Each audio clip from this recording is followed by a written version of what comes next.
Ladies and gentlemen, big hairy news.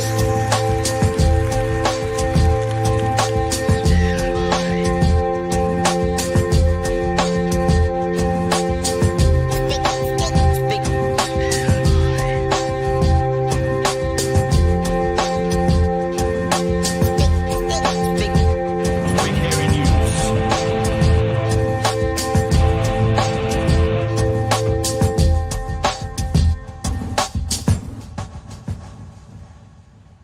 Hey, kia ora koutou e te whānau. Welcome to another early episode of Big Hairy News. I don't think we were early, Chewy. We were trying to be early and so freak early. everybody out.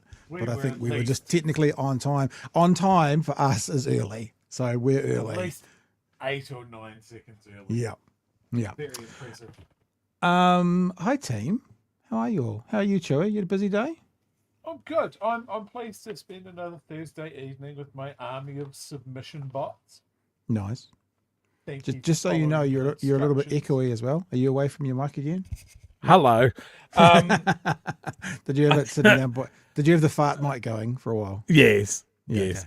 What I was saying was I'm pleased to spend another evening with my army of submission bots. It seems Yep. to be really getting under David Seymour's skin. We're going to have a look Nice. at that a little bit later on, aren't we, Pat? We are having a look at David Seymour tonight again because when we talked about him just yesterday being on Chris Lynch's show, we were like, he's doing all this big boy noise about Guyon Espiner. And today, when the episode dropped, I go, oh, someone's salty. That makes sense now. Doesn't it, though? Yeah, Doesn't it? very much so. And what were they? I know you said about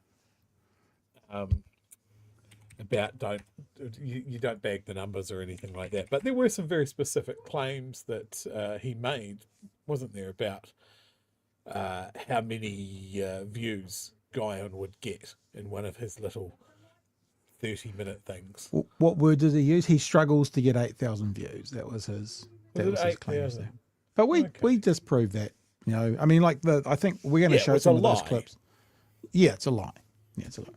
Because he was trying to downplay it. Because see, this is the thing, right? And I know that we're probably all aware of this, but sometimes when something kind of just crystallizes in your brain, you go, oh, so this is the reason why these guys are all trying to undermine media. Because then they can tell their supporters and others not to believe them. This is it. I feel dumb to say the penny's just dropped. It hasn't quite just dropped. It's been there for a while. But it's just so very clear watching David Seymour do his Trumpian play about how RNZ's failing, media's failing. And it's so when he has a bad news story, a valid one, he can go, yeah, but they're not telling the truth. You know, these guys aren't trustworthy. So it's just so obvious. He's just made it even more obvious.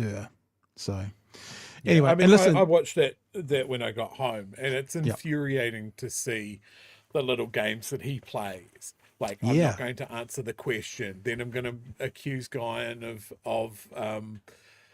putting a particular point and then not letting him finish, and just sticking to the talking points whether it's relevant or not. He used every trick in the book. well, he's got a new one too. I'm not saying it's a new trick, but it's a new go-to for him, where he goes, well, the question you should be asking is, and it happened once, this, and Guyon goes, well, actually, how about the question I did ask was, so that's good. The other thing is I got a chance to spend half an hour or 25 minutes or so with Dame Marilyn Waring today, and delightful, amazing conversation. It's already up on Patreon. Some patrons have watched it, I guess. We'll be bringing that to you tonight. Fascinating. And she talked all about the People Select Committee. We talked about that, but we also talked about things like Luxon's leadership. We talked about things like, you know, if you were in politics today, where would you be? And she was pretty, she wasn't divisive, that's the wrong word. She was pretty direct in her criticism of this government and what's going on right now. And if I'm right on this is the second former national MP we've had on BHM. We've had at least two, because there was Chester as well. Yeah, Chester's the other one I'm thinking of. Yeah. Still no current ones, but certainly once they're out the gate, they're happy to talk to us. Well, it's good because we've got Christopher Seymour confirmed for an interview in 2033. He said he'd come on, so that's good.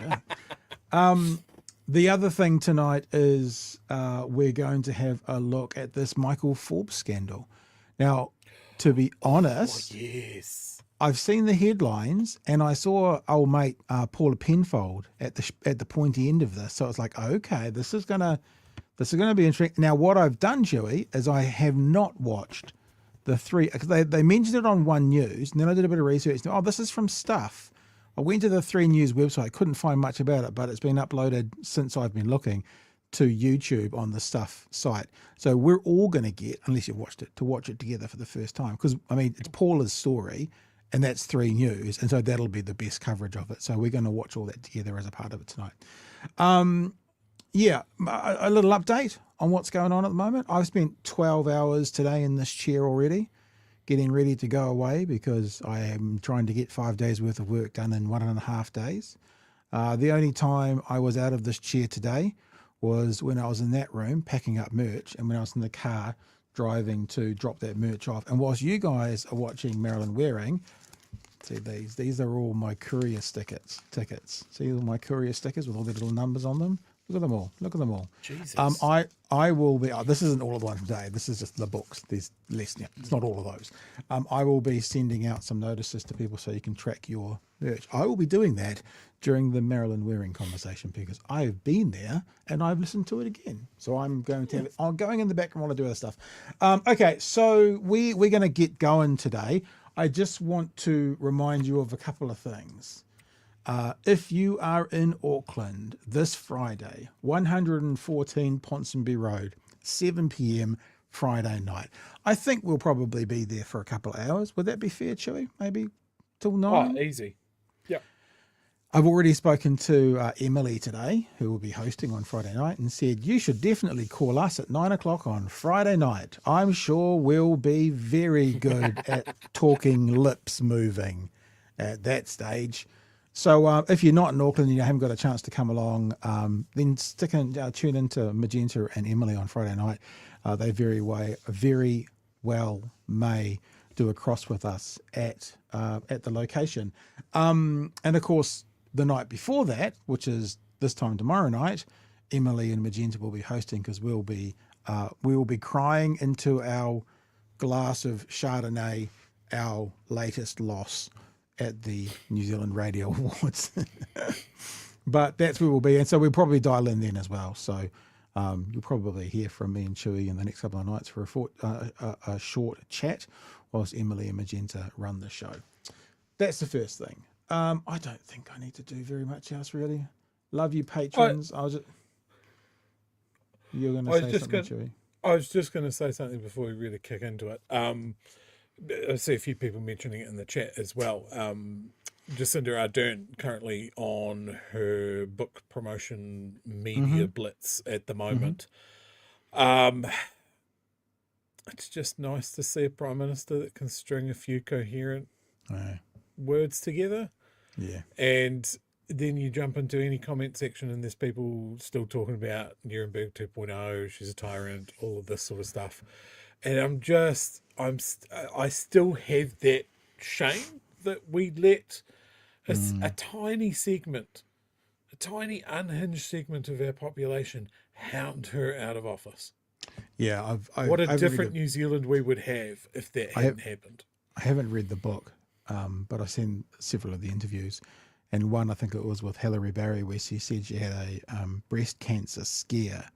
And she realised that when she started to think about maybe this can be my reason to leave politics, she realised she was probably done with politics, thinking that breast cancer could be her way out because of what was being done to her. So, yeah, pretty shoddy, that's for sure. Actually, there's one other thing, Chewy, and I'm going to take a detour straight away because it's only 2 minutes, and I was listening to Piers Morgan this afternoon, and we'd been talking about Piers Morgan and about what he would need to do to now follow through on this whole pivot he's made in the Middle East.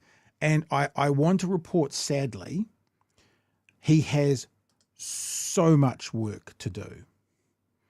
Now, this is a Palestinian activist, and I think an author as well, maybe an academic. And he had a bunch of his family killed in some of the bombings. And at one stage, he tweeted that the people are dead because of Piers Morgan. Now, I think what he was saying was when the Western media kind of sanitizes what's going on and uses sayings like Israel has the right to defend themselves, there's a large amount of blame to lay there. And he picked Piers Morgan as his person to direct it all out, which is, I actually think, totally fair enough. But as Piers Morgan is one to do, especially since he's taken his pivot, he got the gentleman on to have a talk to him about what was going on.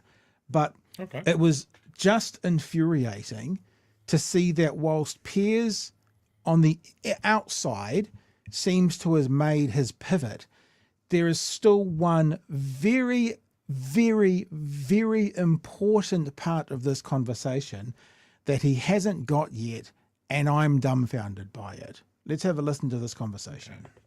That is the problem. You always say that they want to kill the Jews. They do. That is dangerous. You and I know that. But they do. Our problem is not against don't make the any- Jews. they don't make any secret of it. No. Our problem is not with the Jews. And even Hamas' problem is not with the Jews. It is with the Israelis. Why do they kill so many Jews then? They did not kill Jews. They killed Israelis. And I don't justify killing of Israel. It's not that I want them to kill Israelis. What But there's a religion do huge you suspect difference. most of the Israelis were? It doesn't matter. does matter. No, it makes a huge difference. They were not attacked because they were Jews. They were attacked because they were Israelis.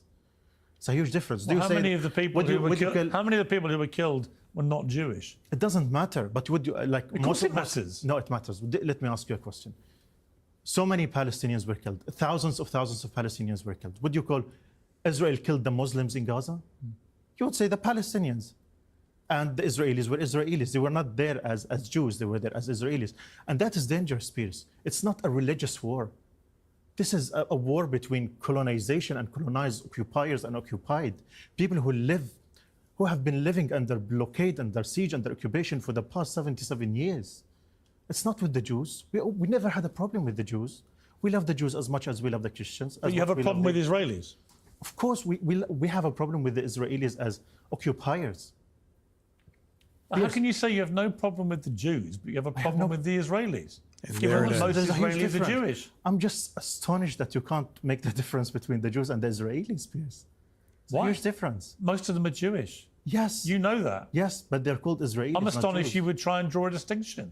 So, huge amount of work to be done. And I'm sorry, I've forgotten the guest name, but such a, Mystery says he's so close. Yeah, he is. It's like when there was an attack on the Twin Towers, it wasn't an attack on the Christians. You know, the majority of Americans are Christians, exactly the same argument. It wasn't an attack on the Christians. It was an attack on Americans and other nationalities that were in that building. And this is the thing that he hasn't, or won't get yet.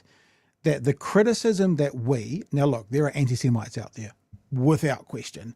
But the criticism that we and many, and he just had explained to him really clearly that we have is with the Israeli government and the IDF. And he literally says, I don't know how you can make a distinction between the Israelis and the Jews because most of them are Jewish. Well, we make a distinction between the Americans and the Christians, even most of them are Christian. And that's the point. That's the point he hasn't got. But that's the singular point that makes this such a different conversation. That's the singular point that makes free speech people not be free speech around Israel stuff. That's the point. That we have criticisms with Israel and the Israeli government, not the Jews. And Piers, when he has explained to him beautifully like that, can't or won't see it. So he has a lot of work to do, Chewie. Yeah, it's really strange. I was struggling to see where he was going to miss this point. Like, surely, Then it smacked him in the face. Surely this is really clear. This is like from my own personal example. This is why I have absolutely zero problem criticizing Israel's actions and the way that they're behaving, and being able to hold in my head the same time that the Jews were enormously persecuted in recent history, and that's bad as well. You know, you can have those two thoughts; they can exist in the same space because there is a clear delineation. we're talking about nationality and religion are not the same things. You can have a nation where the overwhelming religion is a particular one. That doesn't expand outside of their borders to all followers of that religion. I mean, forgive me if I'm wrong, but I think most people in India are Hindu. Is that correct? The Hindu religion. Most people in Pakistan are Muslim. This is not a race war. There wasn't a nearly war between the Hindus and the Muslims. It was between India and Pakistan on the border just not that long ago. So that's the difference. That's the singular point where people can't or won't see the difference between criticisms of an Israeli action or an Israeli government action and criticisms of the Jewish religion, which I don't think, I mean, of course, you know, we all know, we've heard those Nick Fuentes of this world. There have been people who have been critical of the Jewish people, but any sane person, any people I've been speaking with that I would associate with have been critical of Israel. And I won't say, will I say it for a third time? Maybe. He can't or won't get it yet. So, and I actually think that's the singular point that has to be understood before we can go on with this conversation. Yeah.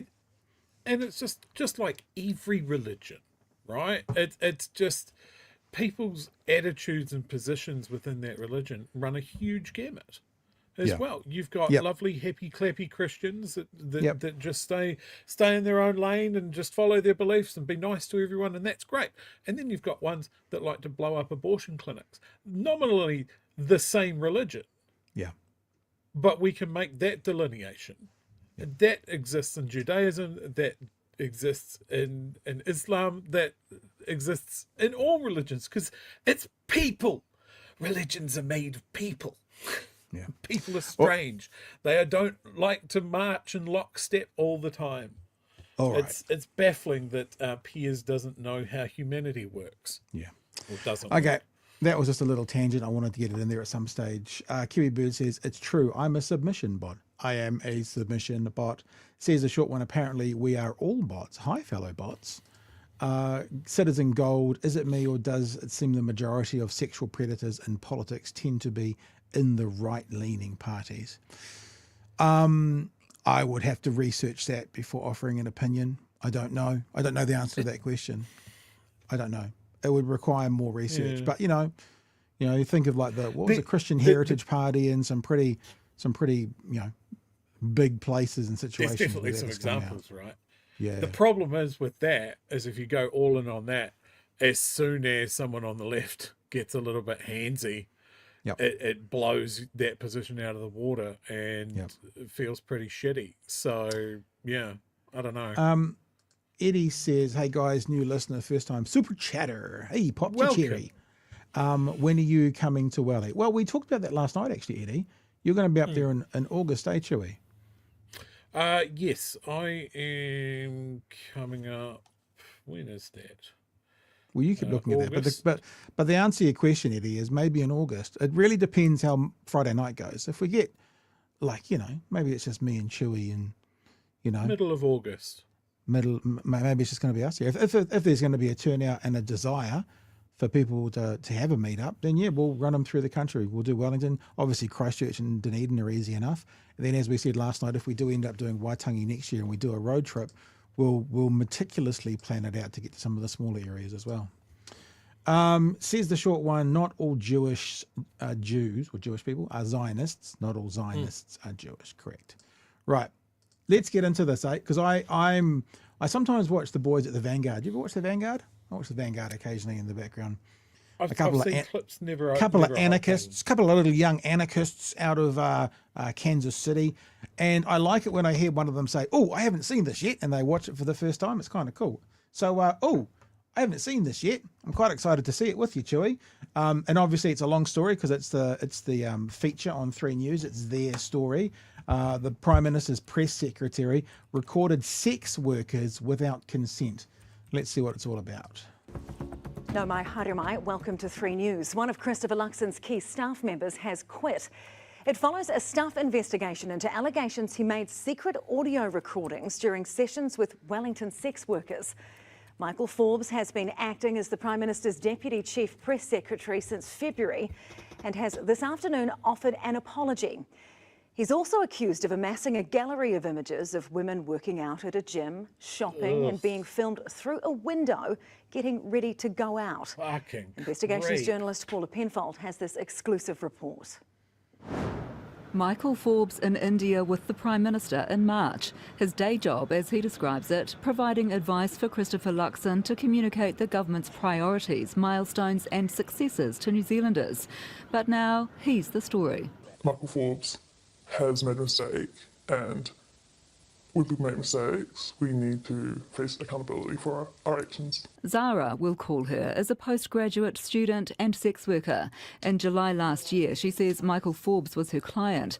She noticed he had 2 phones, both placed face down. Suspicious, she turned them over. And I found that one was audio recording. She and colleagues went through the phones.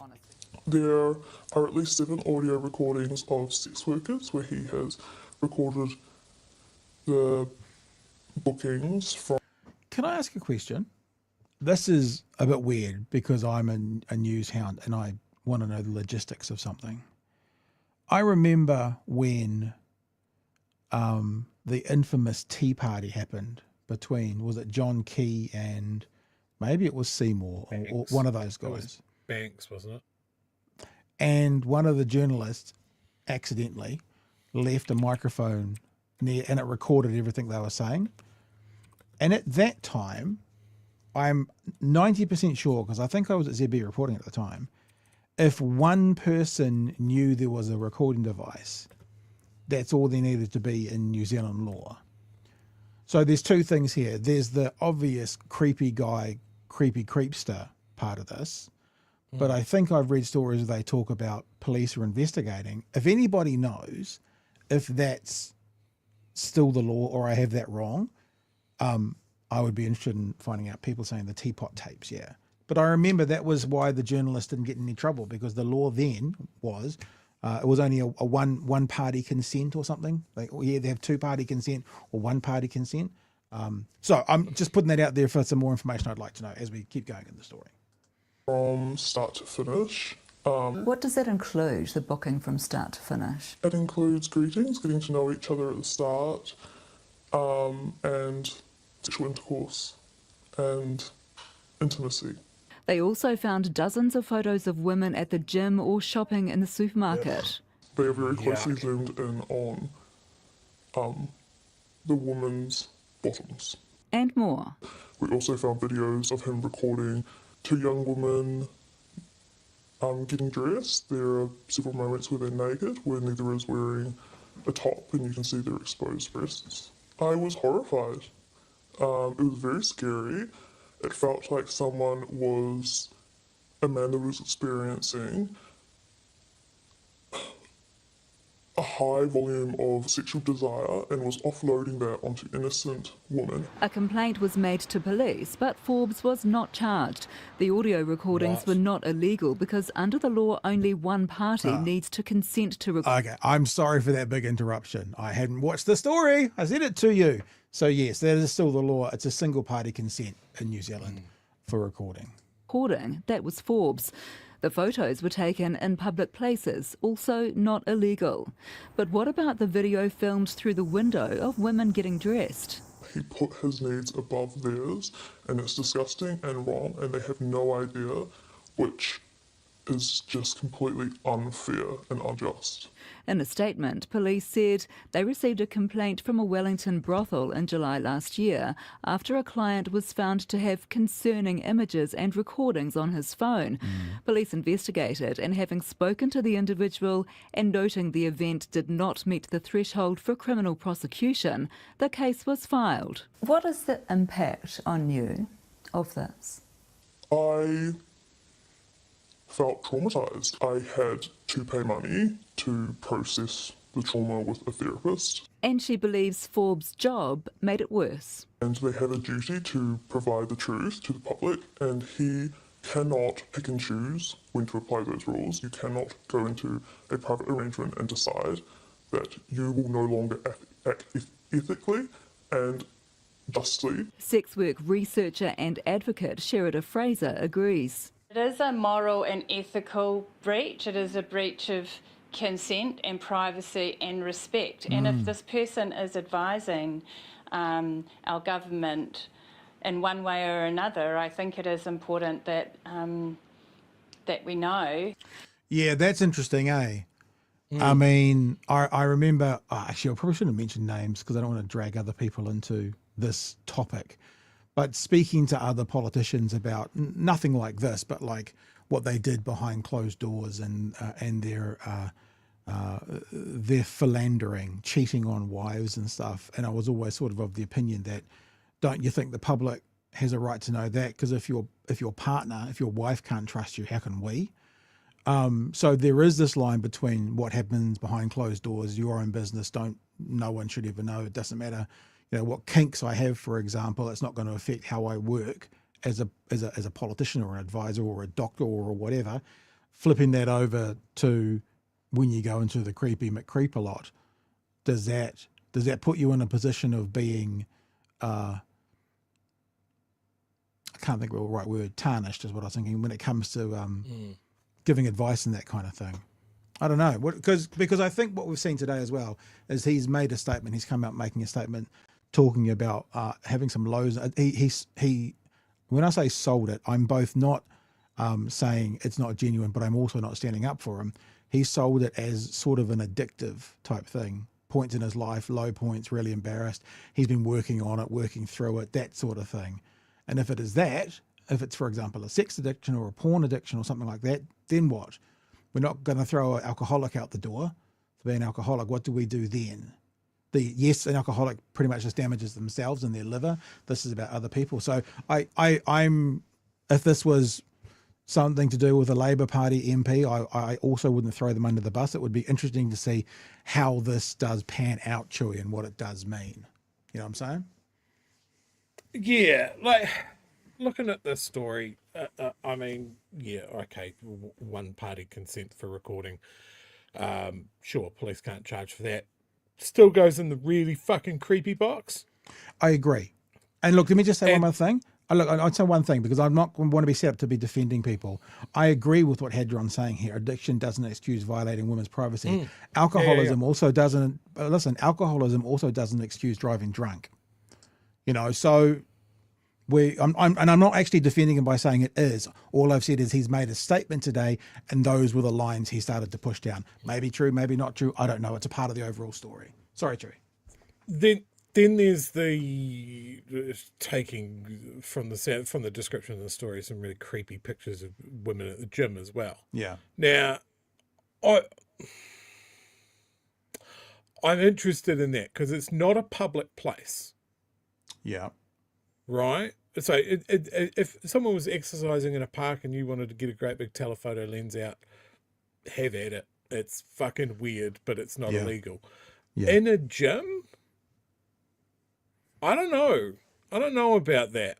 And certainly the description of the photos is that they were very zoomed in on intimate parts of the women. So straight away there, like, where's the line there between that and, say, doing upskirt pictures or something in a changing room or something like that, where people had an expectation of at least some levels of privacy.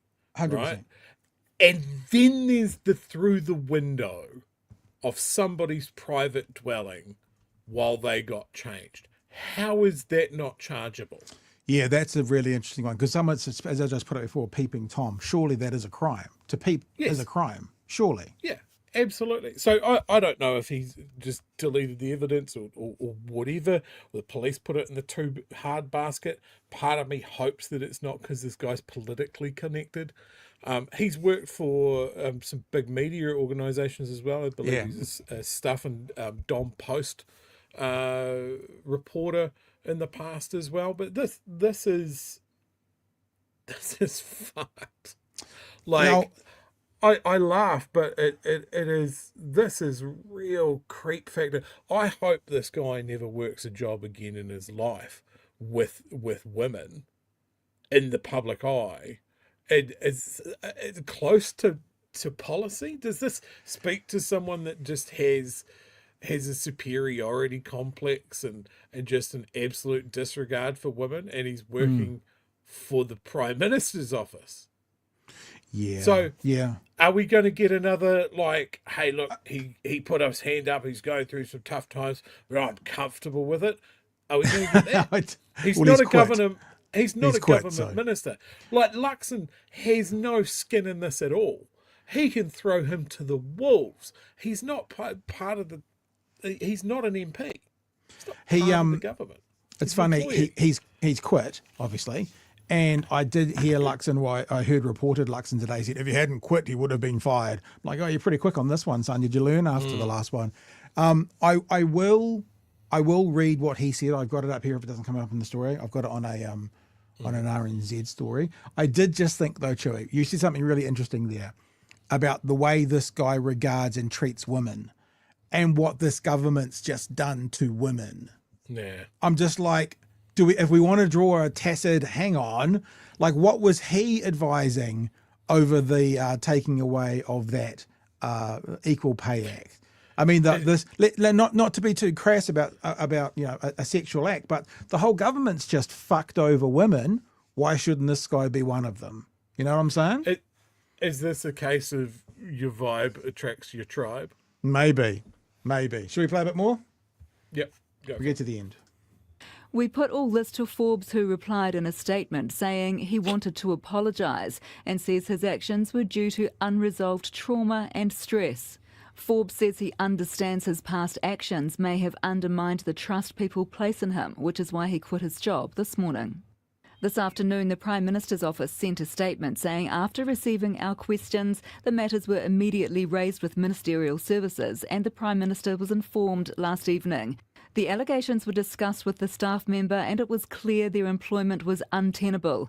After what she went through, Zara also wants a law change so that intimate audio recordings are made illegal, just like video. It's like I'm sure in America, some other places though, revenge porn is illegal. I mean, this is really just one step away from revenge porn. It's illegal here. Because then it's really one step away. If you've got evidence of sexual encounter or something, couldn't you then hold it over their head? Isn't it basically revenge porn? Could it be used as revenge porn then? So that's a really interesting. Let's hear what the sex worker's got to say. That intimate audio recordings are made illegal, just like video.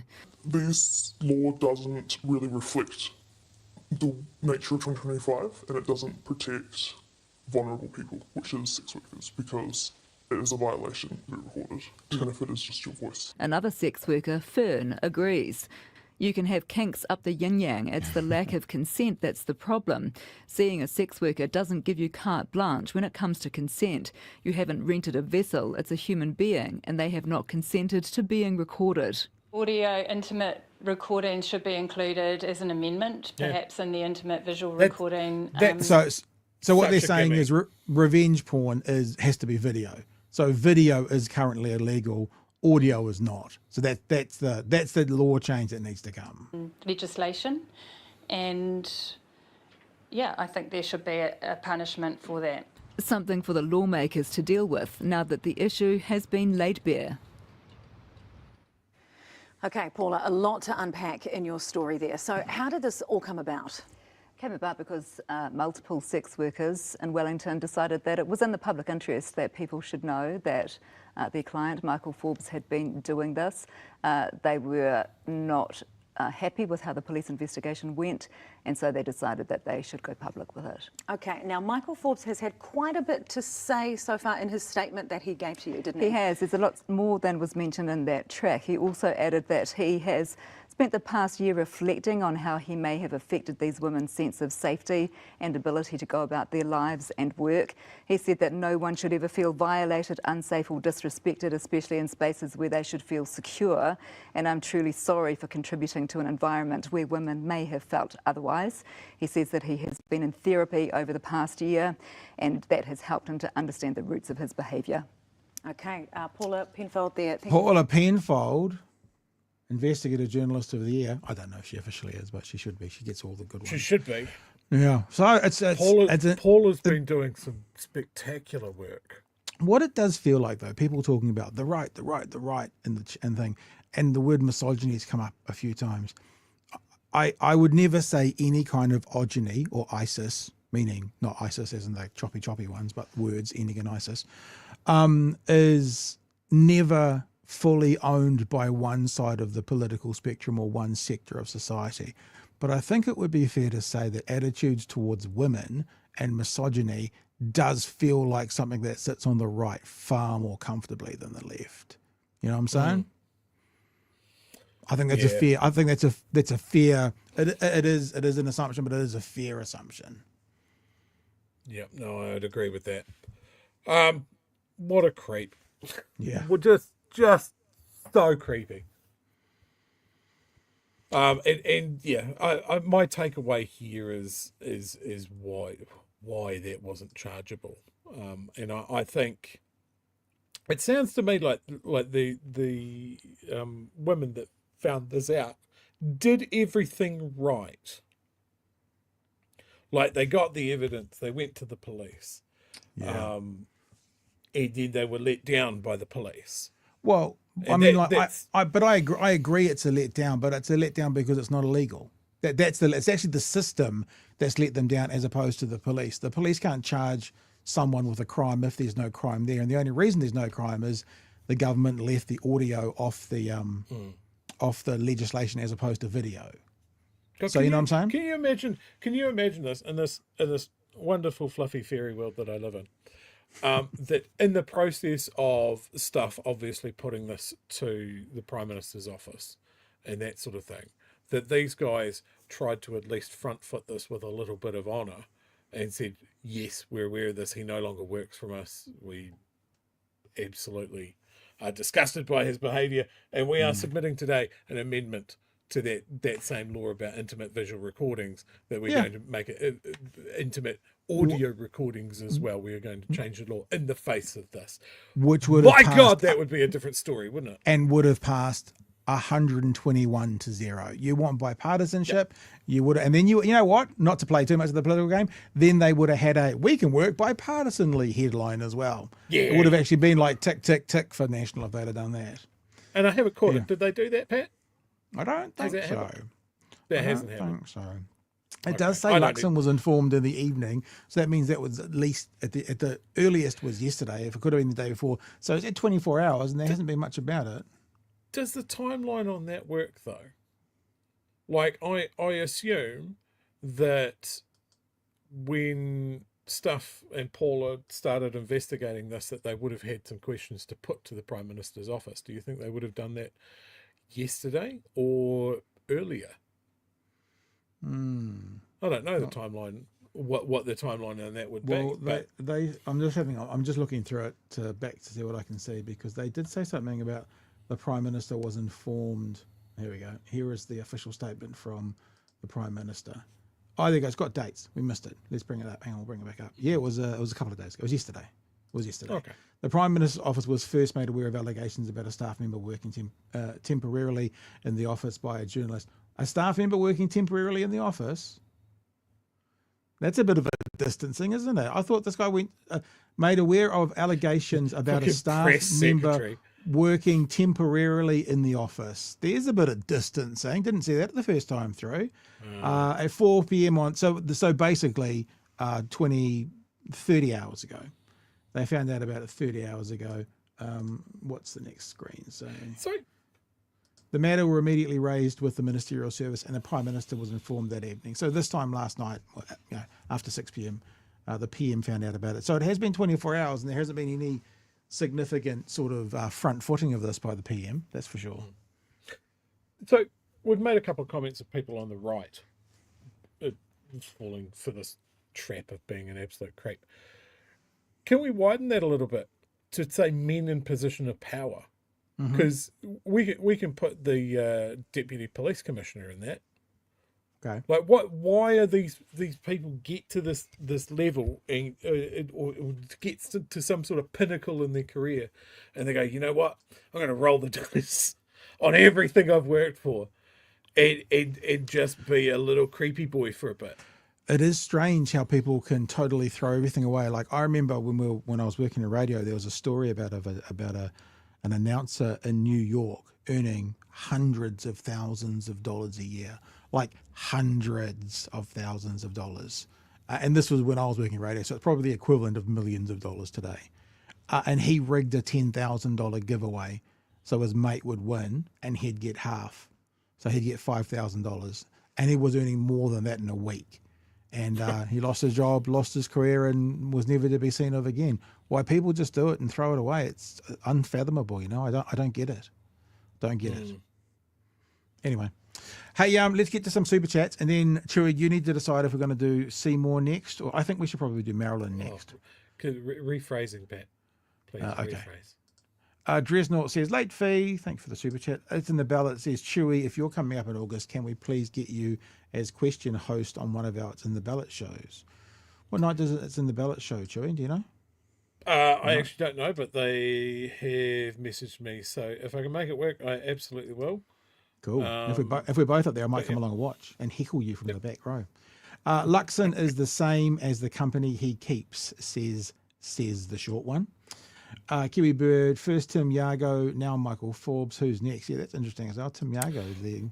Well, just a quick thought there. I assume that Winston Peters is going to ride in on a white horse here because there's sexual impropriety, or is it different because he's not a greenie? Maybe. Howie says, started with defending the ponytail. Ian says, systemic misogyny is endemic in the right wing. Arvid says, wonder how the ACT MP feels that deep faked herself. I don't know that story. Do we? Oh, is that the one who held up a naked photo of herself? Okay, gotcha. That one. Yeah. Hadron says, if he thinks it's okay to film without consent, what else might he consider doing to women without consent? Yep, it's a fair point. I don't know if it's an accurate point for him, but it's a fair point. And you've highlighted this one as well from Lynn. Has there been any mention of Jacinda Ardern's 2025 Yale Class Day speaker? She took significant swipes at Trump and Musk to a standing ovation. No mention of this in USA media. I don't know if we talked about it, but I certainly saw about it. I saw it in lots across the media. Right, we're going to do Marilyn Waring now because I want to make sure that we give her enough focus and focal point. Yes. Because with David Seymour, I've got like 4 or 5 little clips and I could play 2 of them and I could play all of them. So let's get the 25-minute conversation done first. It's the highlight of the show. And then when we come back, we'll do a little bit of a chat about Mr. Seymour. And I will go off, not literally go off. I'll just use my screen up there and I'll start. I will start to send people notifications of their courier numbers if you're waiting on some news. Not everyone's going to get them. Not everyone's going to get them because some people's are going to be sent next week. But you might be a lucky one. You might just be a lucky one tonight. You might be. Dame Marilyn Waring, I don't know if she'd say that she's the person running the People's Select Committee, because she makes it very clear lots of people are doing this, but she's certainly one of the people involved with it. And I got a chance to have a chat with her today for 25 minutes. Enjoy. And we want to welcome to the show Dame Marilyn Waring. Marilyn, thank you so much for joining us today. I very much appreciate your time. It's a pleasure, Pat. Yeah, we wanted to talk to you about the People's Select Committee. I believe that's it. We keep thinking about that music from the People's Court. Dun, dun, dun. It's not that. It's the People's Select Committee. And maybe before we even have a chat about why don't we have a chat about the what? What exactly is the People's Select Committee?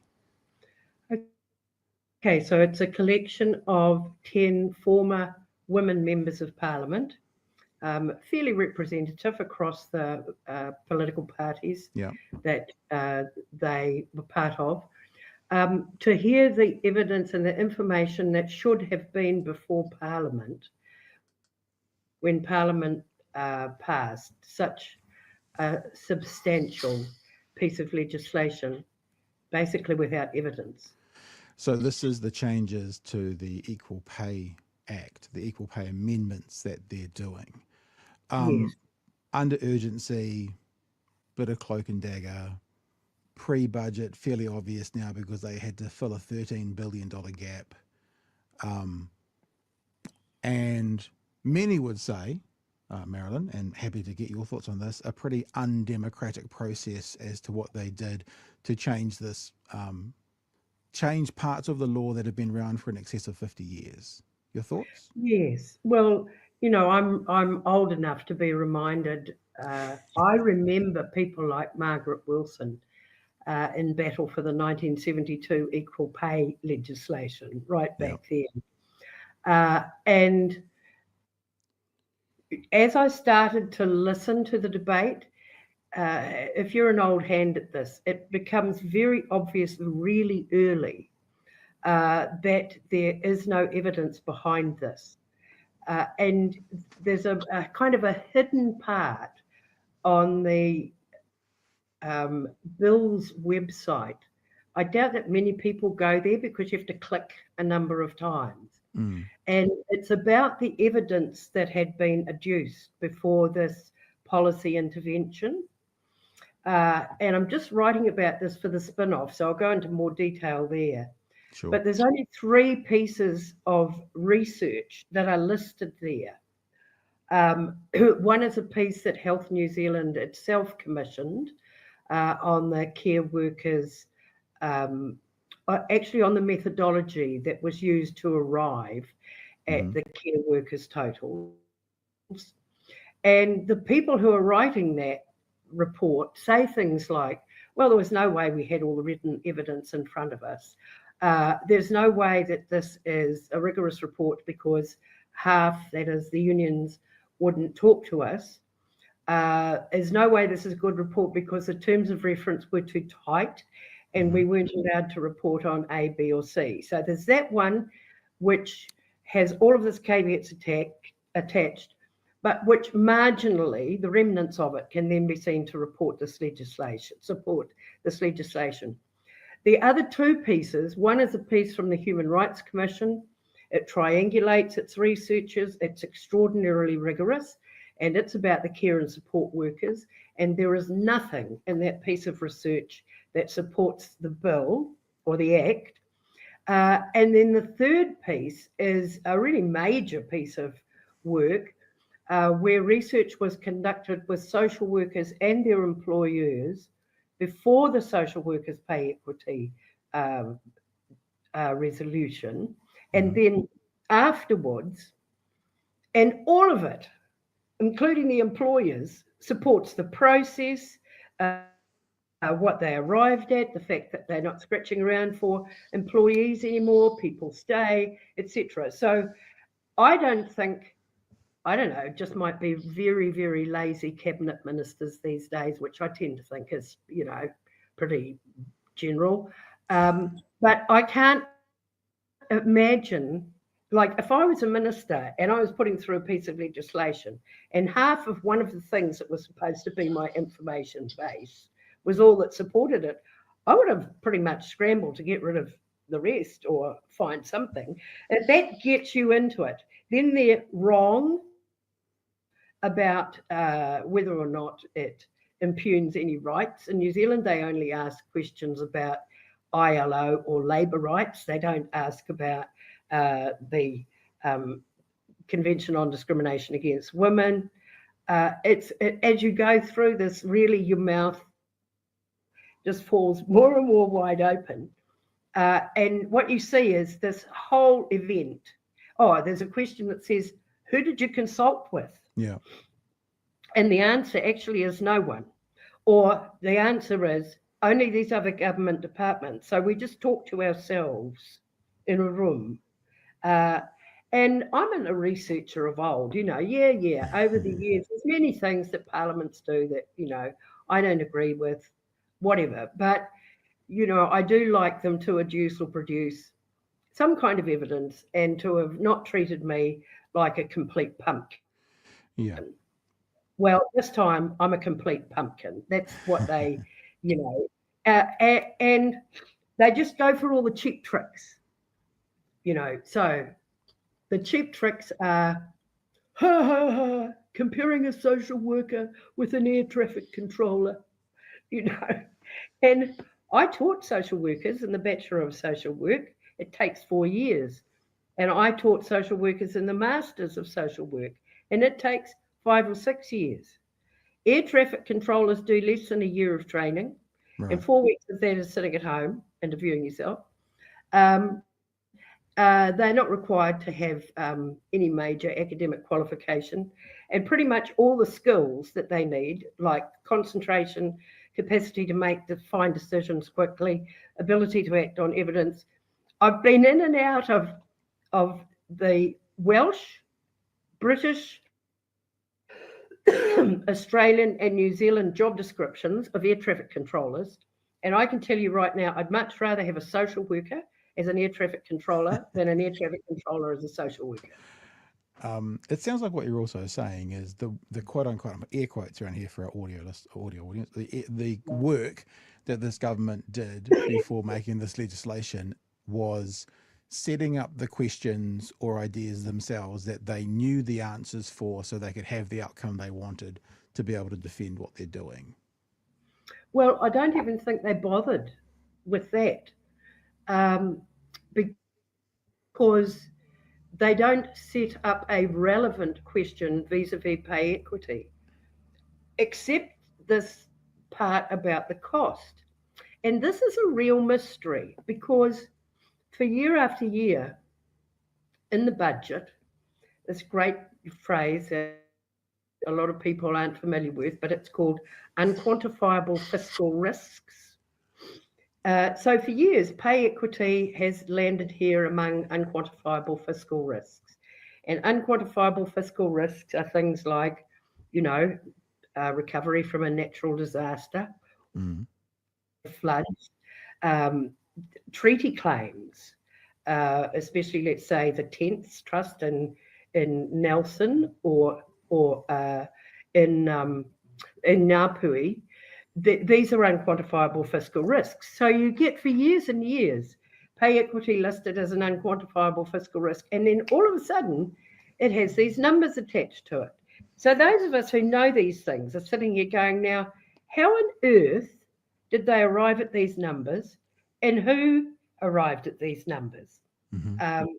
Did they just project the comparator wages? So they just used the highest pay rate of the comparators and then tried to push that.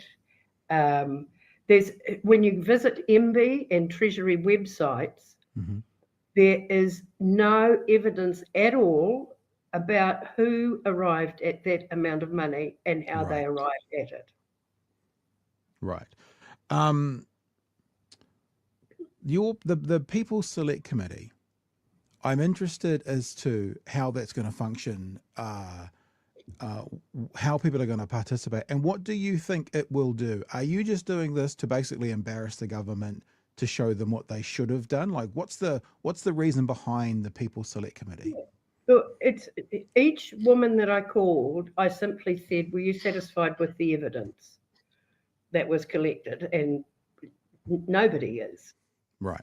You know, so this is supposed to be a democratic process, and even if you happen not to be on the as it were, the side that wins, you know, if sufficient evidence is adduced, I mean, it's not something David Seymour is ever interested in, but you know, we saw that with treaty, and now we're seeing it with the regulations bill. But evidence is pretty critical in a democracy, and we want to produce that evidence. So we're offering the people who would otherwise have appeared before a select committee to come to us. So how we're going to work? So the very first hearing will be in Wellington on August the 11th, and that is the one where we will all be there in person. From then on, throughout August, September and October, we will be holding hearings on Zoom. We have a rotating chair. We are unbelievably endowed, or just people are coming out of the woodwork. So we have a committee clerk who is somebody who worked in the clerk's office. We have a Pacific consultant who is Karenina Sumeo, who was the former EEO commissioner in the Human Rights Commission. We have, as it were, a departmental representative, Amy, who was the lead in the Public Service Commission on pay equity. And we have all of these people flooding in, offering to volunteer their time, and we have lots of them working for us already. So we're taking this very seriously. We will write a report based on the evidence we hear. Yep. And the evidence that is sent to us. So this is not a situation where any one of the 10 of us has got a little barrow to push and somehow or other think they're going to slip it in. This report will be entirely based on the evidence. So you said October, November on Zoom. That means I would assume that the report will be out early first quarter next year, possibly, which of course is then an election year. How does that going to impact because this will keep this in the headlines until election year, won't it? Well, at the moment, we're saying December. We want to have finished a draft. Yep. If it's ready to go, it goes. It's like we're not, this isn't a situation where you just hang around for the fun of it. That's not why people will have spent their precious time, submitting to us. So as soon as it's finished, it will go. The Zoom, everybody will be able to tune in to the very first day of hearings and then to all the Zoom hearings as well. We already have several groups who are going to gather as groups, one in Hauraki, one in Napier, who will appear for us. And we expect to hear from a lot of the 33 unions who were effectively disenfranchised by this legislation. And a lot of the people who made submissions to the 2018 legislation, we're expecting to hear from them as well. When this report comes out, what do you expect it to do? How will it be received? Well, I guess that depends on who your audience is. The government has said that it expects to continue with pay equity claims, so they've started all of them all over again. And obviously, since they had no evidence for this legislation, they will need evidence if they're going to continue with pay equity settlements. So it will be useful for them. It'll be useful for everybody who needs to write a party election policy moving into the next election.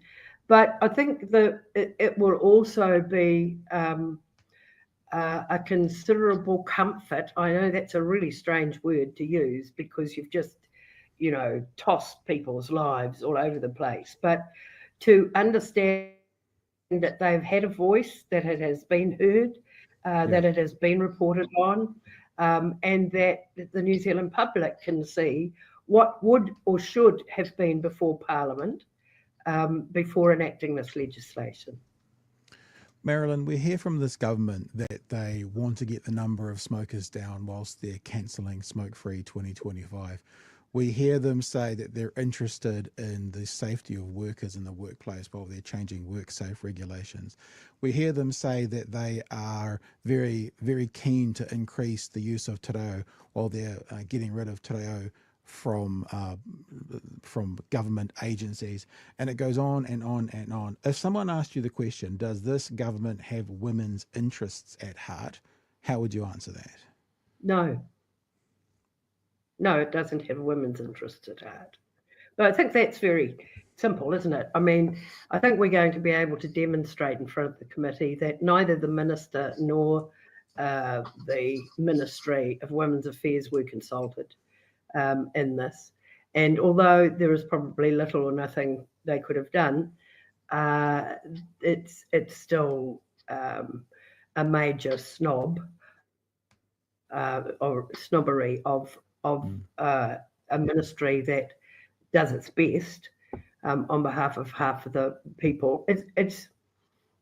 I don't think, there's an unbelievable arrogance about this particular government. I mean, at different times, lots of government or government ministers get, very arrogant. But this one is breathtakingly arrogant.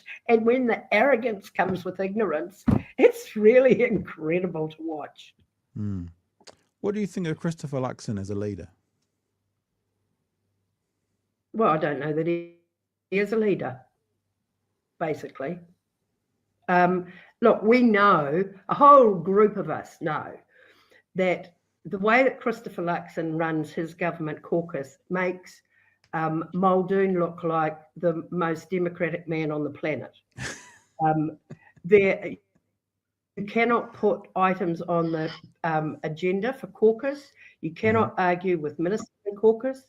There is no debate goes on in caucus. The idea that anybody might cross the floor, and my caucus, we really did it for, it wasn't just Minogue and I. There was Ruth Richardson and Dale Jones and Derek Quigley and your end of the Norman Jones. There were people going backwards and forwards across the aisle. We were allowed to have a conscience. We were allowed to have ethics and principles. You might pay for it, but there's all kinds of nefarious ways in which you get to pay for it. But it was a very, very different operation. And we know that simply does not happen in Luxon's caucus.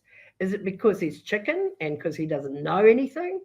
I don't know what it is, but it's going to be an interesting year next year because you have so many national MPs who won constituency seats on really tight margins. And if they start to rebel, because they'll be able, very soon they'll start to smell the tide going out, and that might be the way in which National rekindles any energy at all, if it finally lets its caucus have voice. Yeah. A bit of an existential question, maybe. Why do you think a woman would vote for this coalition?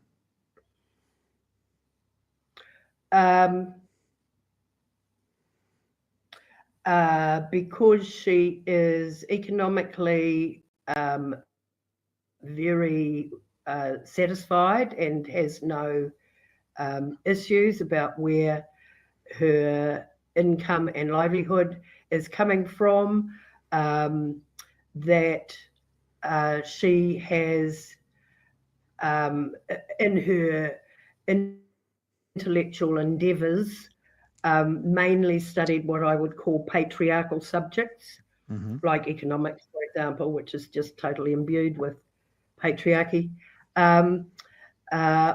That she is a migrant who has believed all the racist kind of diatribes around Te Tiriti, and many migrants come from very split nations, so you can understand why that would have some kind of resonance with them. Because it's habit and they've never thought about it before. But yeah, I think this coalition is behaving in such a way that quite a few of those women will think about it, especially the ones who live in Remuera, by the way. I was speaking to Craig Rennie this morning, and when he knew I was speaking to you, he wanted to pass on my best. As he said, he was having, his words, he was having a fangirl moment thinking about you being on Big HN tonight. So just pass on those, because if you look at your CV, Marilyn, crossing the floor for a nuclear-free New Zealand, Association for Women's Rights and Development, author of, including other things, If Women Counted, the New Zealand Observer on the UN Commission on the Status of Women. Your CV today reads like a Green Party MP. What do you think of this current national government? And are you comfortable saying if you were going to be a minister in this parliament, where would you sit? Oh, well, I wouldn't sit with any of the first thing is that I would never, ever, ever, ever do that to myself and go back there. Yeah, gotcha. It's a Fair. really cruel and disheartening place. And yeah, one of the things that interests me is this way in which, and they got really hoist on their own petard, really. The Greens are in fact the only party in its opposition to the waka jumping legislation who understood that you might arrive in Parliament and that representing your constituency might be far more important than representing your party. And that's one of the reasons they didn't go with the waka jumping legislation, then got left, with having to implement it. Pretty much all the other parties are shut down on you doing your own research, on you being a true representative of your constituency, etc. If I had always said that in Parliament, and even when I was there, that if I was ever to take a cabinet portfolio, it would be the Minister of Foreign Affairs. Gotcha. And the reason why they give it to Winston is then you'd be out of the country most of the time. Yeah. So you wouldn't have to be wearing everything else that's going on. Marilyn, it's been an absolute pleasure speaking to you today. One little last question, and not to overly simplify and minimise this very large-scale, difficult conversation of government, but if I met you for the first time in an elevator and we were doing the elevator pitch as we went down on there, so it's 30 seconds, how would you describe the current government that's running this country?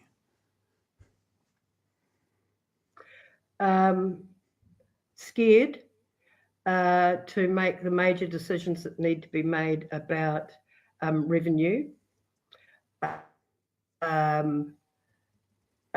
falling over backwards for lobby groups that none of us care much about, like the smoking lobby or the landlords or those who want to further devastate the environment. Do you need any more? I think you've given it to us. Hey, I know you're a bit sick today still, so we do thank you so much for giving us some time today. And I very much look forward to seeing the People's Select Committee, what it does, what it reveals, and the response you get to it. So thank you for your time. Thank you, Pat. Thank you. Alrighty, there you go. There was the interview with Marilyn.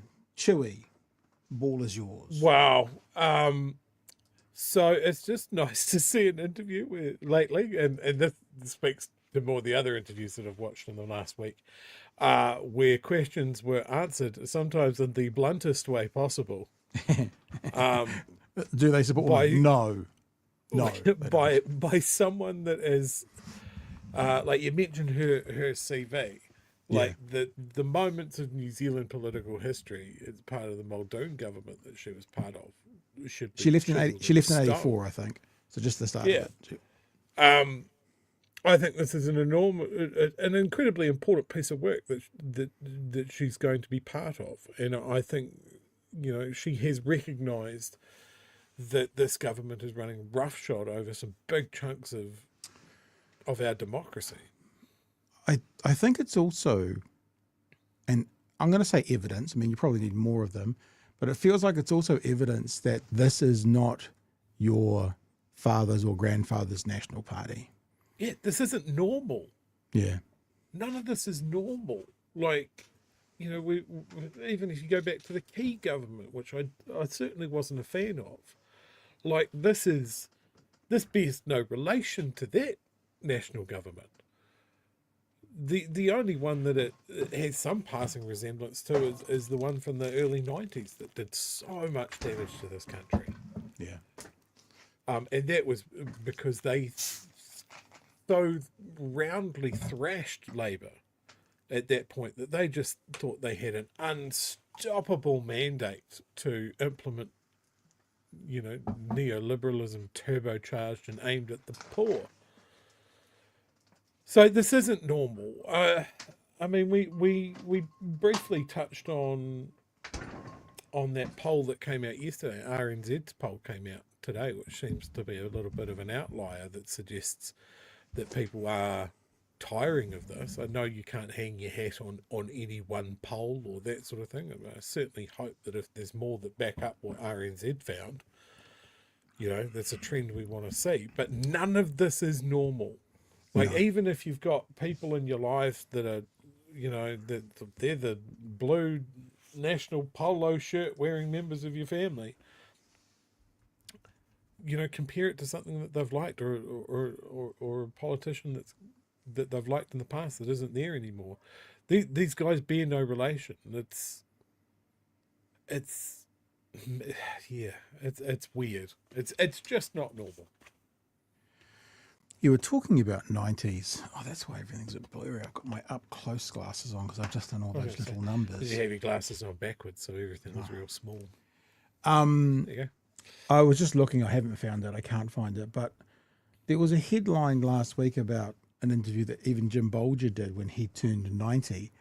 And I can't remember what it was, but it certainly also sounded like, what are these guys doing? I'm just scrolling through trying to find what the actual look. Bolger's got form for that when they interviewed him for the that interview series with former prime ministers, and I think he said something, and I'm paraphrasing here, basically neoliberalism is a mistake, and that he wished he could undo it. That sort of thing. It also speaks to that, if you don't have a heart when you're young, or if you don't vote left when you're young, you got no heart. If you don't vote right when you're old, you got no brain. Kind of all these former right wingers come out and go, I don't know about this. So it kind of, I don't actually believe in that statement, but it's commonly used, and I don't. It's just more evidence that it's not. Winston Churchill. Yeah. Anyway, we should probably get some chats done, and then we want to finish off our week here, Chewy, with some lovely David Seymour words. Sam says, let's begin moving towards the fact that New Zealand is thoroughly screwed in way too many ways. Donna says, I found my people. Oh, welcome. Welcome. 100% Marilyn was involved in my auntie's masters. She's here with me in Australia raising both nations. I guess. Same with cops and nurses. Nurses need a degree. Cops don't. Guess who gets paid better? I thought that was a great line that she said. Where am I going? There I've gone. Sam again. I'd settle for having your own brain. I'd settle for. Oh, hello, dog. Run away. Someone's just got home because there's an excited dog just coming to the studio. I think Luxon is scared to death of being deposed as he placates his caucus because he doesn't want to be rolled in a spill. Let's try wholesome. Justin says, return fee. Well, that's a new one. There's the late fee and the return fee. USA has taco. New Zealand has laco. Laco? We're Laco. And the Americanization of our political system. Chewy. So you're making a point and someone answered your point. I hope that made sense to you. Yeah. Look, I think the whole thing of we talk about whether Luxon's a good leader or not. And I think resoundingly he's not. As you say, he's a board member, not a leader, not a CEO. Not a businessman. Yeah. Not a businessman. Hasn't built anything. Always worked for someone or part of a bigger organisation, or being handed the bag by someone else who's done a really good job. Rob Fife. I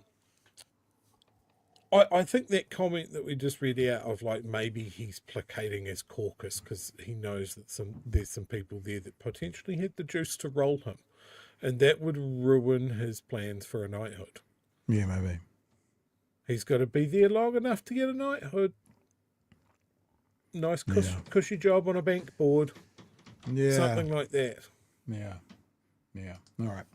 Hey, let's get into the last story of the day, and we're going to catch up with a couple of young upstarts on the interwebs who had some interesting commentary the other day. Not sure who these guys are. But there was a moment in this show that I've never seen before where young David Seymour voiced his disgust with a certain RNZ show. Let's have a listen. I got interviewed by Guyon Espiner, and I use Guyon as an example because he's someone I do actually have a bit of time for. But, you know, he's interviewing me on this 30-minute uncensored concept he's got. You know, he's lucky to get 8,000 views on YouTube.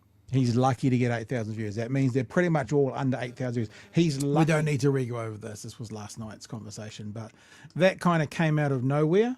And I was wondering, when did he last go on 30? And why is he so focused on it on a weekend interview? And the answer is he's on the latest episode and was obviously still very salty about it. So wanted to throw some shade because this is a shit show. Oh, yes, it is. That is the technical definition of the word. It is a shit show. We're going to play some clips. To be honest with you, I'm not going to play you anywhere near enough. You should go and check it out for yourself. But the first conversation is 90 seconds, and it's just about Crown Māori relations. Are they better or worse under this government? And Mr. Seymour does something interesting. Because in that Marilyn Waring conversation, you would have just heard her talking about how these guys don't like evidence. David Seymour on this show seems to be a bit of a fan of evidence. So it's a strange response, actually. Are Crown Māori relations better or worse since this government took office at the end of 2023? Because Chris Luxon said they were worse. He said that in December 24. What's your view? Are Crown Māori relations better or worse? Well, I try to use data wherever possible. The only... You get that? I try to use data wherever possible. Old Seymour nerding out on the evidence. Your view, are Crown Māori relations better or worse? Well, I try to use data wherever possible. The only data I'm aware of is a TV1 poll that in 2023 asked that. He's citing research, Chewy. He's memorised and he's citing research. Question, and I think 47% said that they were getting worse. A year later, 46% said that they were in poor shape or something like that. The exact wording I can't remember. Okay, but what's your view? Do you think they're better or worse? Well, my view is that the relations depend on the opinions of the people in the country, and that appears to be stable.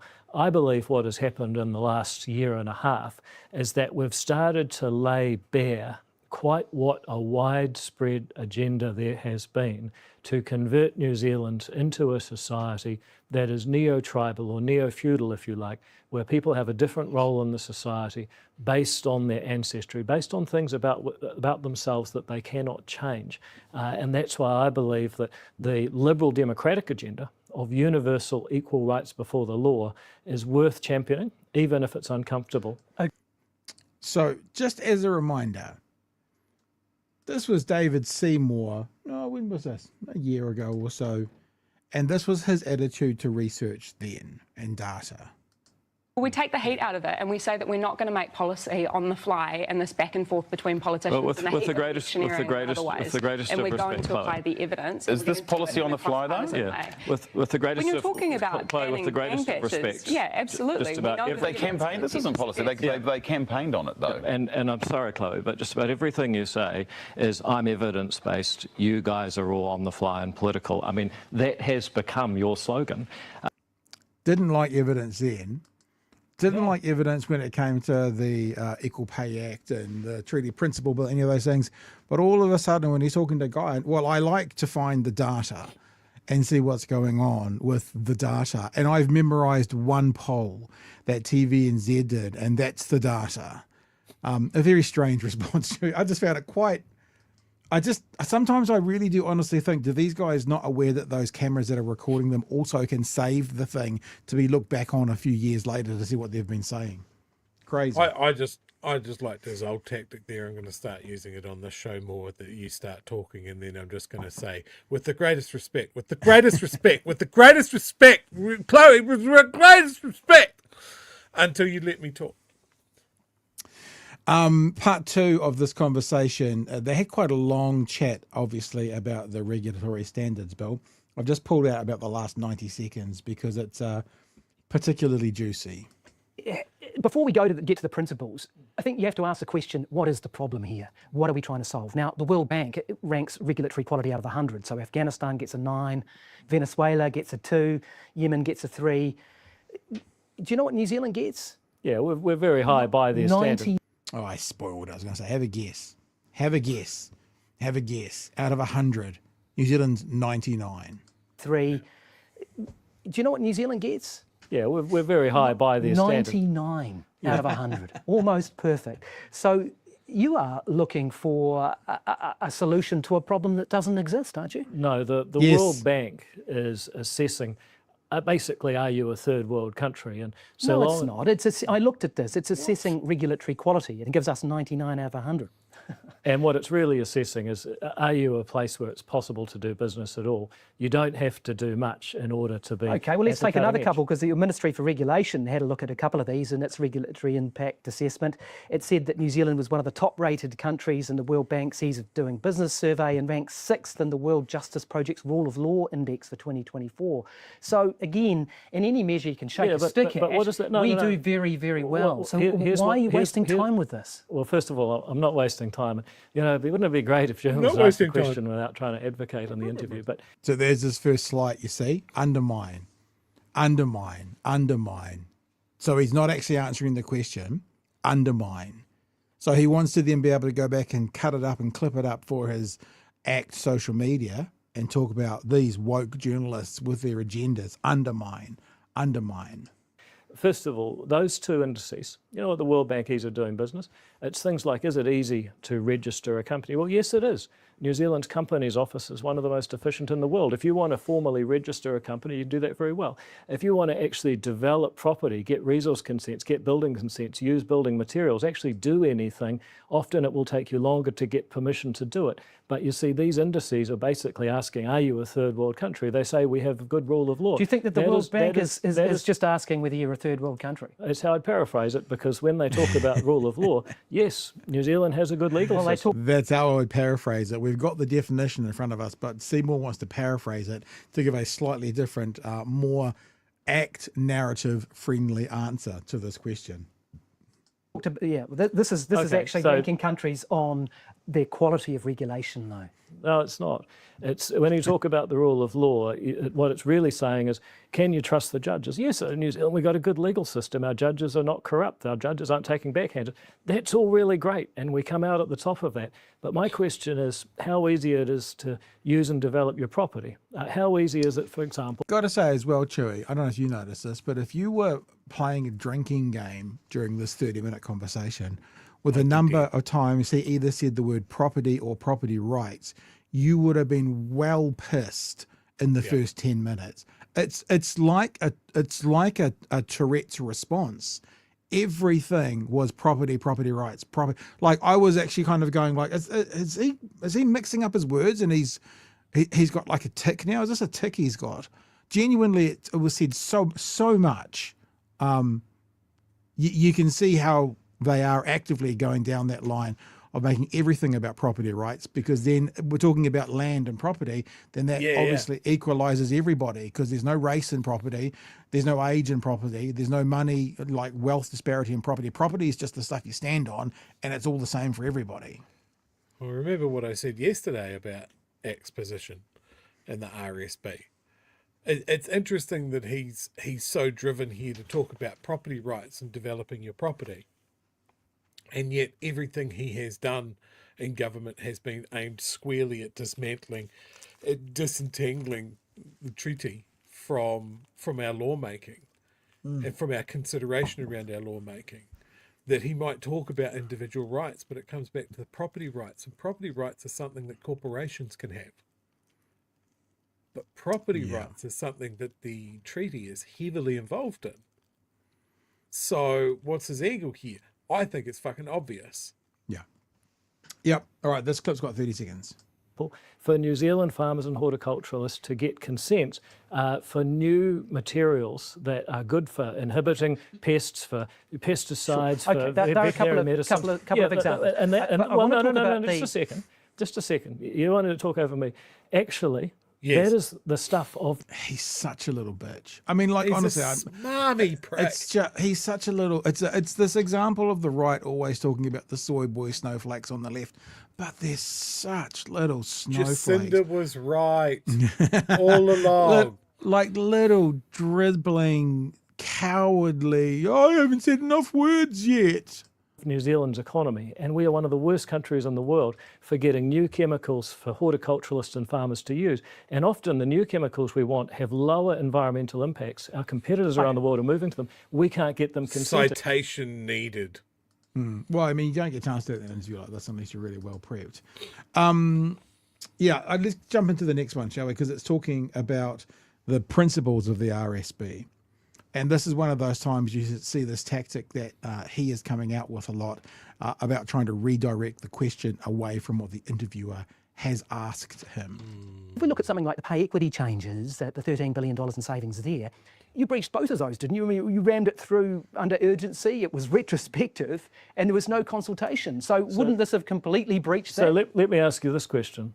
Can you answer my one first? Yeah. Where in that law did we in any way restrict people's use and exchange of private property? All we did Where in that law did you consult people? We didn't have to, because all we did was remove. But according to your own thing, Minister, your own law, your own weekly standards. All that, but you've totally missed the point. You've totally. So just to not, hopefully I didn't skip over it. Regulatory, like the bills that he's bringing in talks about consultation being a must. He's not consulted when it comes to some of the bills we're now talking about. And he's saying, well, actually, that means you broke your own rules. And he basically says, well, no, because we didn't have to on that one. It's a bizarre little roundabout we go around. Yeah. We didn't have to, because all we did was remove. But according to your own thing, Minister, your own law, your own weekly standards. All that, but you've totally missed the point. You've totally missed the point. We did not place new restrictions on the use and exchange of people's property. We didn't make it harder for people to do business, to create better products, to serve people, to build more They homes. aren't the two examples I mentioned. I mentioned the did. example of retrospectivity, which was breached, was it? No, it was breached because it didn't matter. You know why? Because because Do you get that? So the legislation he has in under his Ministry of Regulations talks about not being able to do things retrospectively. In the Equal Pay Act, they did things retrospectively. He says, no, we didn't, and then he explains why they did do it. Honestly, this is an absolute shit show. And if I was him, I'd be salty enough to bring it up again in another interview as well. No, we didn't breach them. This is why we breached it. No, it was breached because it didn't matter. You know why? Because what we got rid of. What we got rid of was. Why didn't it matter? Because, well, if you just want to let me answer a question, you'd be amazed what you might learn. It didn't matter because all we did was dismantle a Byzantine crazy system that was ultimately just deciding how much the government would pay different workers that it was employing anyway. Okay, we didn't need all that bureaucracy. But Minister, I'm not arguing about. So the only response to this really is, so you're just going to now pay them all more. What you're saying is we didn't need the process. It was a waste of bureaucracy. We'll just up their pay. Because that's the only logical response here from the Equal Pay Act of all those teachers who have to go back to stage one. They cancelled it because of a Byzantine era legislation about the government paying its own workers. Okay, so they were going through a process to address that. At the end of the process, it would have been addressed. So what you're saying logically, Mr. Seymour, is if you're going to cancel that process, you're just going to pay them more. I'm down. I'm okay with that outcome. Is that what you're saying, Mr. Seymour? That it's cancelled because it didn't need to be done, so we don't need to do it, we're just going to pay them more. Easy. Done. I bet none of you thought that Mr. Seymour would come out of tonight looking like your rich uncle, looking like Daddy Warbucks, flinging the money around for the teachers and nurses. Can I also point out what a casual dropping of the word Byzantine. Yeah, twice. He did it twice in this interview as well. He does it twice. He does it twice. It just reeks of, I've practiced this in the green room. It'll make me seem like I've got a big brain. I'm going to say Byzantine. Okay, let's keep going on this one. about the quality of the system or here you not. go I'm arguing. It's 30 minutes of Guyon talking over David. I'm discussing. This is a discussion. Well, yeah, I know. This is what an interview is. But I'm letting you finish. So you go, and I'll Sure. go. Okay, great. That's good. I'm not talking about whether this was a good system. I'm not going to talk about fisheries officers versus librarians. That's for another day. What I'm saying is that both on the issue of consultation and retrospectivity, both of which are key elements of your Regulatory Standards Bill, you failed on that one. No, I don't believe we did, for the simple reason that what we removed was a Byzantine set of rules for people arguing with each other about how much the government, or all of these employees were government employees, or funded by the government through a business contracted to the government. All we did was dismantle a crazy system. Okay, but you're just saying, though, for your argument, you're just saying, yeah, well, we did breach retrospectivity and consultation because it was a shit law.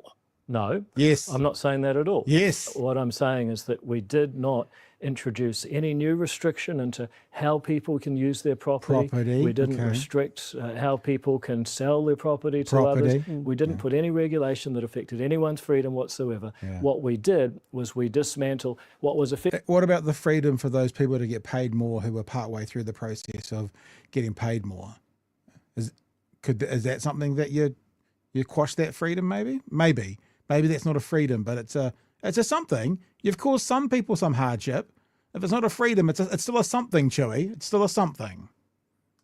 Effectively an internal government activity of arguing with each other. And look, I saw people who said, oh, you cancelled these 33 appeals retrospectively. Yes. Well, hang on a minute. Yeah, we've all They said, we work so hard. I said, really? Yes. You think work is arguing with each other? I've heard you say that. That's cool. Well, okay. well, I love that. I want to move on. I'm sure you do now. Yes. Do you think work is it's like arguing? It's like, yes, like getting the lawyers together, getting the evidence together, figuring it out. That's all work, Mr. Seymour. What do you think it is? Is that playtime? Can I just say I absolutely love Guyon shutting down a rehearsed talking point that he's used elsewhere. And he does that a couple of times. He knows that David rehearses. And there's nothing wrong with rehearsing, but he has his workshopped phrases and counter arguments that he wants to get out. And Guyon sees him coming a mile off and just goes, right, okay, moving on. I'm not giving you that. I like it. Yeah. I like it because then you're forced to think about your fucking answer rather than what your press secretary's told you to repeat 15 times before going Say on. Byzantine at least 9 times. Say Byzantine. You'll sound smart. It'll score you points with the valuable high school classics teacher demographic. All right. Now, this is sort of the one part of the conversation that's got the most headlines. It's the last clip we're going to play. I've seen people in the chat going, he's still on. I've still left. Fair enough. You're welcome to do that if you don't want to see him. This is only, I think, 90 seconds though. This is a bizarre conspiracy theory coming from this man. Like a genuine conspiracy theory. And it's created a few headlines. And it's created interviews with people in the tech world going, nah, these kind of bots, it is possible, but no, that's not the situation here. I believe Who did you consult with in Māoridom? Well, we had 144 iwi-based groups who submitted in our public consultation. If that's not enough, then I don't. So they've had 144 iwi groups who have submitted to the last time the Regulatory Standards Bill went through. So he's saying, well, we had 144, that's pretty good. Guyon's about to say, what did they say? Those 144. And Seymour's about to go, well, that doesn't really matter. This is talk about hoisted by one's own petard, for sure. Groups who submitted in our public consultation. If that's not enough, then I don't know what is. Yeah, but what did they tell you? Because when I read it was 23,000 submissions, wasn't it? How many supported it? That's irrelevant.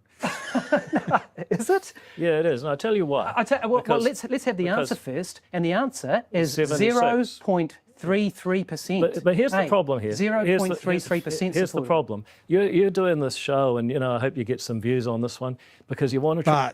But not 8,000 views. Some views, but don't go over 8,000 because that will make me look a liar. Here's the problem. You're doing this show, and I hope you get some views on this one, because you want to try and raise the standards of debate in New Zealand. Now, you're smart enough to know that those 23,000 submissions, 99.5% of them were because somebody figured out how to make a bot make fake submissions that inflated the numbers. Yeah, they're a bot. They're bots. And apparently 99.5. So what that means is really, what he's saying is there's really only 76 that voted for it, but that means there's only like 76 that voted against it, because it's 99.5% of bots. 100% they know that. Getting in my face saying, hey, you failed. That's what you're trying to do. If you want to raise the standard of debate, we can dismiss it right now and say, yep, it's got easier and easier as time's gone on. I asked you, I asked you what the consultation was. You responded by saying it was in the submissions. Yep. And I responded by saying, well, not even a third of 1% agreed with your opinion. Yeah, because that quantum reflects nothing more than the fact that it's got easier and easier for people to make really, frankly, fake submissions. They've got bots, they can make a submission, they're doing it right now in regulatory standards. It doesn't actually move the debate anywhere. If you want to have a discussion... So just to point out again, undermining the media, then you can say they can't be trusted. Undermining the process, then you can say, they weren't real submissions. It's interesting he hasn't had anything to say about the 300,000 ones about the Treaty Principles Bill. He hasn't said anything about that, has he?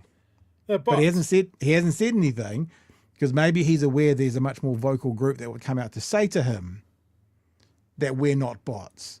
But this is what he's doing. He's now undermining the process. He's undermining how people submit. And the reason is he's doing that is so then he can dismiss it later on, like he's trying to do right now. Discussion about the merits of the bill, then we can do that. Well, I think we are doing that. Okay.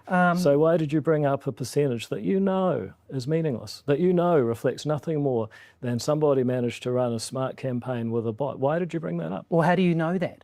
Because we've looked at them, because we know what the contents of them is. So is it? I was pretty sure that we had reports that they didn't look through those submissions. And now he's saying we looked at them. And just remember, if 76 yeses equal 0.33%, remember that? He said that. He also said there was 144 Māori iwi submissions. That's at least 0.66%. So it can't be 99.5. Those numbers don't add up. That means the two lots of numbers, full of shit. The two lots of numbers you've mentioned, David, the 76 literal double figures out of 23,000 that wanted to support you, and the 114, whatever it was, 140 Māori submissions that you got, that makes about 1%, right? And you're saying 99.5% were bots. So what you're saying is there wasn't a single submission that was against it. Because if you add those two up, you go beyond 99.5%. So, Mr. Seymour, is it your position that there wasn't a single submission from a single person who was against the Regulatory Standards Bill when it went through the first reading? Is that your position? Because that's literally what you're saying. It's almost like Mr. 8% can't be trusted. That his numbers might be pulled out of his ass. This man just loves huffing his own farts too much. If we want to talk about bots, let's be concerned about bots part of the submissions process, shall we? How about the new news that for the RSB, all the submissions are going to be reviewed by AI. They're not going to be read by the committee. ChatGPT. What the fuck is going on? Yeah. All right. Like, hey, I don't trust that process at all. Yeah. That an AI is going to go through there and accurately submit what people feel about an incredibly important piece of legislation. Like they're going, we can't possibly read them all. Well, make the fucking time. I was almost going to suggest that everyone on their submissions should end it by saying David is a little bitch. But don't do that because I'd love to see AI left out all the points and the bottom bullet point would be David is a little bitch. But I don't think you should do that because it'd be funny. But that means there might be, if there's like an abusive word or something in there, that might cause them to strike it off. So just think about it and laugh, but don't do it because it would be funny for AA to find that in the submissions quite a bit. This has only got 20 seconds. Let's get to the end and then we're done with the videos. Because we've looked at them, because we know what the contents of them is. So is it not worth people submitting on select committees now? No, it's worth people submitting to select committees when you've got something that informs the committee and helps them to make better laws. Simply doing it because some organisation wants to harvest email addresses so that you can quote these numbers as if they're meaningful, when you know very well they're not. Let's come away from That's not worthwhile. That's us, Chewie. Every accusation is an admission. Like, organisations on his side, like Hobson's Pledge, have used that tactic before. Just put your name on it. We'll send in a submission under your name. They've done that. Like this has been a thing that, like, the submissions process has always been for sometimes niche groups with niche interests. Like I think back to my submission last year on the introduction of road user charges for EVs. It's a very niche issue. So why wouldn't there be an EV drivers group sort of getting their people organised and pointing in the right direction? The people that made submissions on ending dog racing, that sort of thing. Yeah. But here he's saying, well, the people that are submitting, they can't be trusted. They can't be honest actors. It's so aberrant. It's provoked such a response from a much wider segment of the voting base that I've got to either question their validity and bring in something to compromise how that information is going to be communicated to the submissions committee. Like, he's like, oh, well, they're only good if they help us inform good law. What if all of those submissions are, hey guys, have you not noticed this is a terrible law with so many unintended consequences? We're not sure that you've noticed because you're progressing this through the House like a bunch of cockwombles. Hey, the other thing is, the reason he's pulling numbers like, remember what he said, 99.5% of the submissions were bots. And the reason he's doing that is he can't even use what would be an extraordinarily high number, like 80% were bots. Because if 80% were bots, you'd still have 4,600 submissions against 76. You know? Like 80% bots would be horrifically high. It would be a democracy breaking. But he can't even do that because you'd then be able to say to him, well, so you've gone from 0.33% to 1%. So 1% support you, Mr. Seymour, and 99% don't. So, and as you've just seen, we've just added the numbers up from the numbers he gave us, and it got to more than 1%. So is 99.5% the lie? Is it 99? Is it 98? Is it 1? We don't know. We know he's not telling the truth because his own numbers don't allow that to be accurate. There was one other thing I was going to say, Chewie, because we haven't had many big, massive conspiracy theories like this in this country from a politician.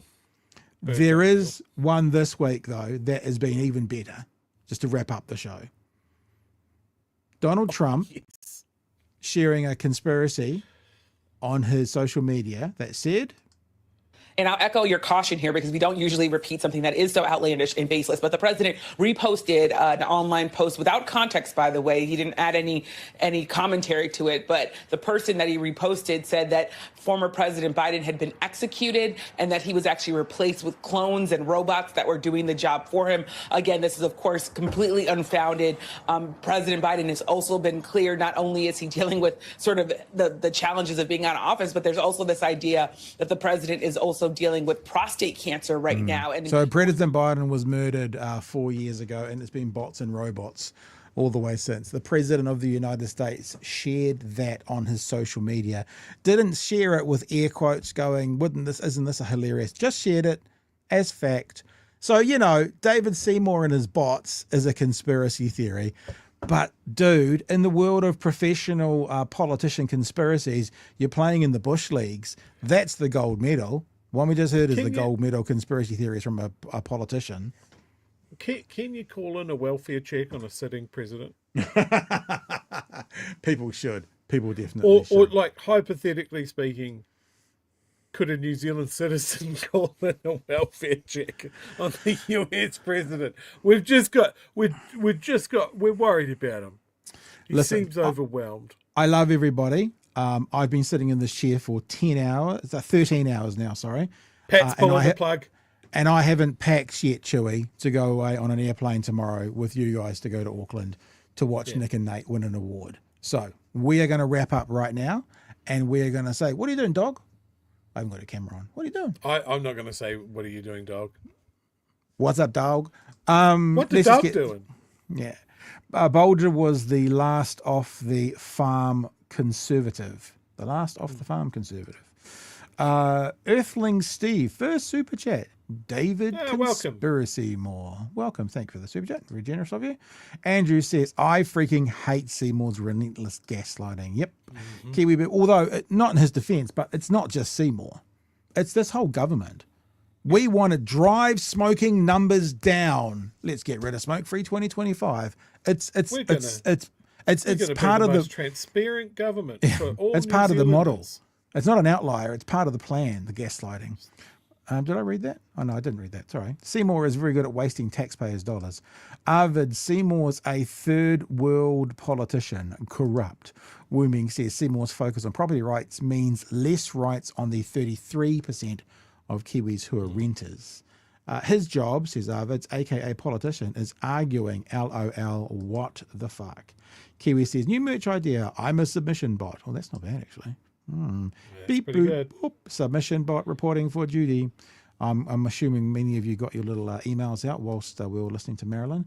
I'm a submissive bot. I don't know if I like that. Please don't punish me, Daddy Seymour. I don't like that. Whoa, so he's getting prepared to call subs void. Yep, undermining the process. He be familiar with bots. Got one as his deputy. That's got some interest to it. Bots can submit their contact details in the form. From James and from Donna, Seymour is a pathological liar. And I know it's pathological, but it was written like that. I think your details are recorded when you make a submission. So I mean that's really provable. Just start contacting people at random. Yep. All right, team. That's us for the week. A big reminder to people in Auckland. We will see you if you're keen to catch up at the Long Room, 114 Ponsonby Road, 7:00 Friday night. If you're a patron, you can jump onto patreon.com and have a look at the Patreon only meetup. And it'll be fun. Looking forward to it. Emily and Magenta will take you through Thursday and Friday night. You will hear from me and or Chewy, or me and Chewy, probably on both nights. Thursday night after the awards and Friday night after the alcohol. Probably during the alcohol. During and after the alcohol. But we are in walking distance to the Airbnb. So good to know. It's all good. I know, it's good to know, isn't it? All right, team. So that's us. Is there anything else you want to wrap up with before we go, Chewy? Oh, I want to say one thing. You will be happy to know that there are no speeches at these awards shows. And I believe that. And do you know why though, Chewy? Because there's fucking 60 categories. 60. So if everybody did a 1 or 2 minute speech and it took them a minute or so to get it, it's 3 hours of speeches. There's no speeches. But if there was going to be a speech and we were going to have an opportunity, I would, of course, thank our lovely partners for letting us come and play 4 nights a week. I would, of course, thank my little Wookiee for being a part of this. That's me. And I would, in all honesty, the biggest thank would go out Mike Hosking to a fist fight in the car park. To you guys who watch and share, and especially to the patrons. Because if we were standing on a stage with an award tomorrow night, which we won't be, because there's no one standing on the stage, that's what I'm saying. The only reason we would be there is because we have been able to continue to do this. And we've been able to continue to do this because of the patrons. We're not quite like Kyle Kalinske, who says at the end of his rants, I've never spoken to a sponsor or an advertiser, and I never will. We would, but we haven't. So it's all about the patrons. We'll sync a few for you on Thursday night and Friday night, probably Saturday night, before we come back to Dunedin on Sunday. So thanks, guys. Thanks for being with us. Whatever happens tomorrow night, we'll catch up. It'll be fun. And if you're in Auckland, we'll see you on Friday night at 7 o'clock. Anything you want to say before we take off, Joey? If you haven't been a robot that is clearly getting under David Seymour's skin, maybe now would be a good time to do it. You can smash out a submission really, really quick, nice and easy. Prove that you are a flesh-based human being. We'll see you. Well, there you go. See you there, Paul. See you there. Yeah, we'll see you there. Send me a text. You can come to either one. I'll let you know where the Patreon one's going to be as well if you want. Come along, Paul. There you go. Special. So even better, guys. Special guest, Paul, the other one. You have to come now because we've said it. Okay, that's us. We're done. I wasn't listening to you, Chewy. Did you just tell people to sub? Is that what that was about? Yeah, do a submission. Yeah. All right. Oh, sorry. I'm sorry. I wasn't listening. We'll catch you all tomorrow night, and you guys will be in safe hands with Emily and Magenta over the next 2 nights. Hey.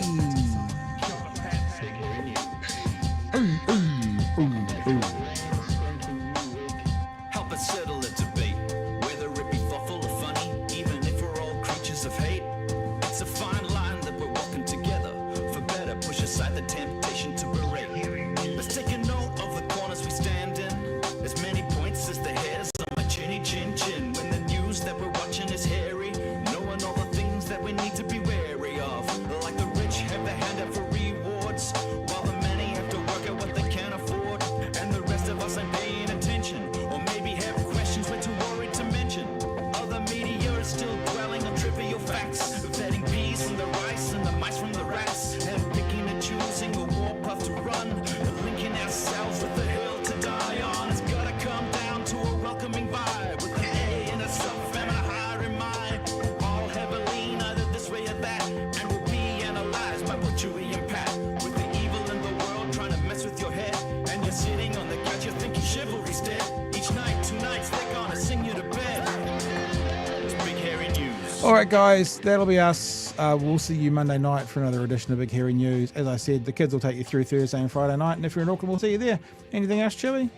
No, that's all. I'm looking forward to seeing some of you tomorrow, Friday evening. All right, awesome, dudes. We'll catch you when we catch you. Hooroo! Go. Cheers, fam. Big Hairy News.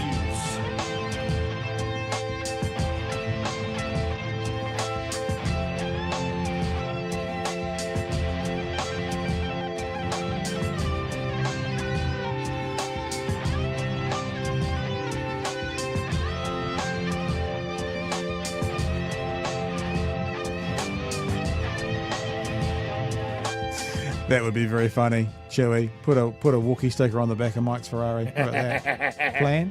Yeah.